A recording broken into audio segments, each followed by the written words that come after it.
পালাবার পথটাও খুঁজে পাবেন না। পালাবো না, কোথায় পালাবো? শেখ হাসিনা পালায় না।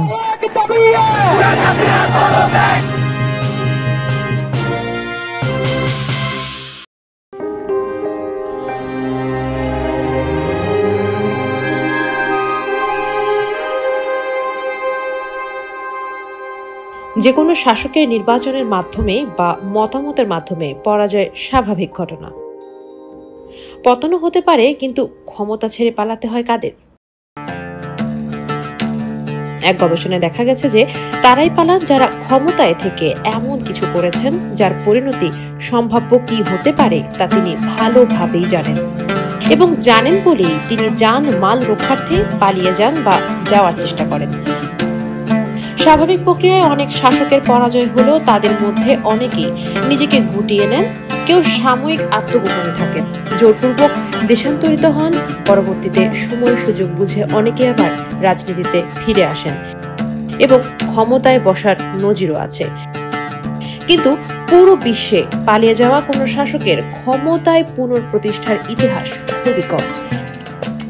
তবে তুলনামূলক জনপ্রিয়তার কারণে কিছু শাসক ফিরে এসেছেন, কিন্তু এই সংখ্যা খুবই নগণ্য। পালিয়ে গিয়েও পুনরায় ক্ষমতায় আসার মধ্যে উল্লেখযোগ্য হলেন 1818 সালে ফ্রান্সের নেপোলিয়ন বেনাপোর্ট, 1944 সালে ফ্রান্সের চার্লস দ্য গল, 1973 সালে আর্জেন্টিনার জুয়ান পেরেন, 1979 সালে ইরানের আয়াতুল্লাহ রুহুল্লাহ খমেনি, 2007 সালে পাকিস্তানের বেনজির ভুট্টো ফিরে আসলেও নির্বাচনের আগেই তিনি হত্যার শিকার হন। এছাড়াও হাইতি, ফিলিপাইন এবং আফ্রিকার ক্ষমতায় ফিরে আসার কিছু উদাহরণ আছে। তবে ইতিহাস বলে পতন হওয়া শাসকের ফিরে আসার এই সংখ্যা খুবই নগণ্য। এখানে নির্দ্বিধায় বলা যায় যে ফিরে আসাদের বেশিরভাগেরই বিশাল শ্রেণীর কাছে তুমুল জনপ্রিয়তা ছিল বিধায় তারা আসতে সক্ষম হয়েছেন। প্রাচীন বা মধ্যযুগে বাংলার শাসকদের মধ্যে কারো পালানোর সঠিক তথ্য পাওয়া না গেলেও আধুনিক যুগে এসে বাংলার শাসন ইতিহাসে প্রথম পলায়ন করেন রাজা লক্ষণ সেন 1204 সালে। তুর্কি মুসলিম সেনাপতি ইখতিয়ার উদ্দিন মোহাম্মদ বখতিয়ার খলজি অল্প কিছু সৈন্য নিয়ে নদিয়ায় অবস্থানরত লক্ষণ সেনকে আক্রমণ করলে তিনি পিছিয়ে দরজা দিয়ে নদী পার হয়ে পালিয়ে যান এবং বখতিয়ার খলজির হাত ধরে বাংলায় প্রথম মুসলিম শাসনের গোড়াপত্তন হয়। তারপরে দীর্ঘ প্রায় 820 বছর পর 2024 সালের 5 আগস্ট বাংলাদেশের তৎকালীন প্রধানমন্ত্রী শেখ হাসিনা সপরিবারে পালিয়ে যান। কাউকে তোয়াক্কা না করে দুর্দান্ত প্রতাপের সাথে দীর্ঘদিন ক্ষমতায় থাকা একজনের এভাবে ক্ষমতা ছেড়ে সপরিবারে পালিয়ে যাওয়ার ঘটনা ছিল সকলের কাছে নজিরবিহীন ঘটনা। বাংলাদেশ স্বাধীন হওয়ার পর কোনো শাসক পালিয়ে যাননি, তবে অনেক শাসক হত্যার শিকার হয়েছেন, কারো পতনও হয়েছে।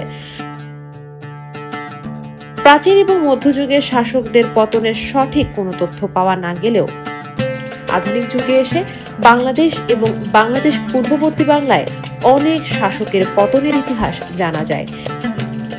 এর মধ্যে উল্লেখযোগ্য অনেক ইতিহাস আছে, যেমন 850 খ্রিস্টাব্দ থেকে পাল রাজবংশের শাসন শুরু হয় এবং 1161 খ্রিস্টাব্দে পাল রাজবংশের পতন হয়। সেন বংশের প্রতিষ্ঠাতা বল্লাল সেন পালদের পরাজিত করে ক্ষমতায় অধিষ্ঠিত হন। সেন রাজবংশের শেষ শক্তিশালী শাসক ছিলেন লক্ষণ সেন। 1204 সালে তিনি তুর্কি মুসলিম সেনাপতি ইখতিয়ার উদ্দিন মোহাম্মদ বখতিয়ার খলজির কাছে ক্ষমতা হারান। এরপর দীর্ঘ প্রায় 150 বছর খলজি সম্প্রদায় এবং তুঘলকদের ক্ষমতায় থাকার পর 1352 সালে তাদের পতন হয়। পূর্বে মূলত বাংলা দিল্লির সুলতানদের নিয়ন্ত্রণে ছিল। তা থেকে বেরিয়ে বাংলায় স্বাধীনভাবে শাসন শুরু হয় ইলিয়াস শাহী রাজবংশের শাসনের মাধ্যমে। ইলিয়াস শাহী রাজবংশের পতন হয় 1474 সালে। হাবশি বিদ্রোহের কারণে ইলিয়াস শাহী রাজবংশের পতন হয়, পরবর্তীতে হাবশিদের কাছে শাসনভার চলে যায়। মজার বিষয় হলো হাবশিরা ছিল একসময়ের ক্রীতদাস। মধ্যযুগে তাদের পূর্বপুরুষ পূর্ব আফ্রিকা থেকে বাংলায় আসে। তারাই পরবর্তীতে বাংলায় ক্ষমতায় অধিষ্ঠিত হতে সক্ষম হয়। যদিও তারা বেশি দিন ক্ষমতায় থাকতে পারেনি, 1483 খ্রিস্টাব্দে তাদের পতন হয়। এরপর বেশিরভাগ সময় আফগান শাসকদের অধীনে ছিল বাংলা। 1576 খ্রিস্টাব্দে আকবরের সেনাপতি মানসিংহ আফগান শাসক দাউদ খানকে পরাজিত করলে মুঘল শাসনের সূত্রপাত হয় এবং আফগান শাসনের অবসান হয়। দীর্ঘদিন মুঘল শাসনের পর নবাবী আমলে সূত্রপাত হয় মূলত 1717 সালে নবাব মুর্শিদ কুলির খানের বাংলা, বিহার, উড়িষ্যার রাজস্ব আদায়ের অধিকার পাওয়ার মাধ্যমে।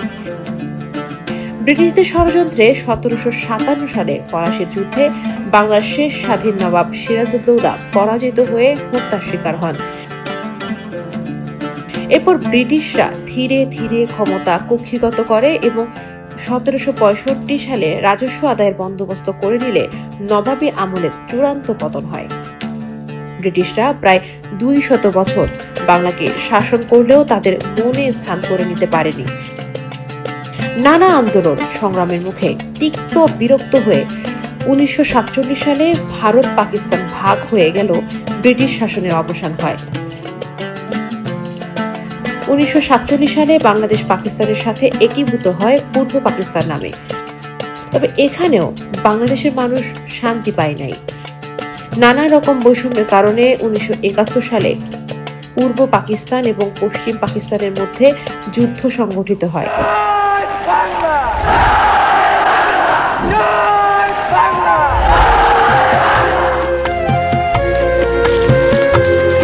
মোরা একটি ফুলকে বাঁচাবো বলে যুদ্ধ করি, মোরা একটি ফুলকে বাঁচাবো বলে যুদ্ধ করি, মোরা একটি মুখের হাসির যাতে পশ্চিম পাকিস্তানের পরাজয় হয়।